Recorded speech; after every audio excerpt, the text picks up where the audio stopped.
everyone knows you are a barren witch. You are a good-for-nothing wife. You are not even... Shut your mouth! Go and get your things and leave this house. Osim, Get your things and leave my son's house. Osim, Have I not warned you and your wicked mother to avoid me anywhere you see me? Have I not? Have I not?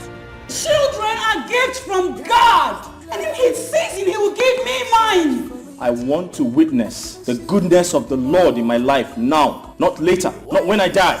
All you do is walk into this gate, climb me, pound me in and out, and then run back to your wife. I have come to plead with you to leave my husband alone. Mama, listen, I personally took my wife to the hospital. So believe me when I say she's fine. Then something is wrong somewhere. What did they happen for this house when me no know? This morning, Oga Mama just come out here. Now I never even to take. Madam Mama don't come. But I say Oga they do bonanza for in-law. Come and join me talk to my husband. He's not the man I used to know. Ben has changed. You and your evil mother are the cause of all the problem that is happening in my sister's marriage. Are you by any means trying to tell me to stay married to your daughter without a child? Is it that the farm is not fertile, or the farmer does not know how to farm, or that the farm implements are not sharp? Which one? The writer has been judiciously using his golden pen. I've seen a couple whose marriage lasted for 20 years before they had a baby. Now listen to me. I, Barrister Benjamin Njoko, will prove you wrong. I give you my word.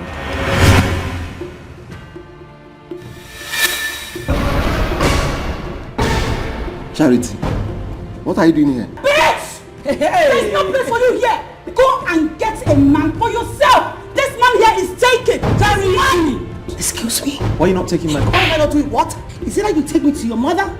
Divorce that thing you kept in your house? Or I will flush this thing off. And I mean every damn what I just said. I know I promised to marry you. I will. But I can't divorce Charity. I can't do that.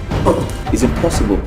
I don't understand. Who is now? I will answer you that question whenever you get pregnant. Yes, you go see. No, don't tell me. Look what you are saying. Now listen to me. That thing you're carrying is not my child. On the count of 3, you will tell me who you had sex with. 1, 2...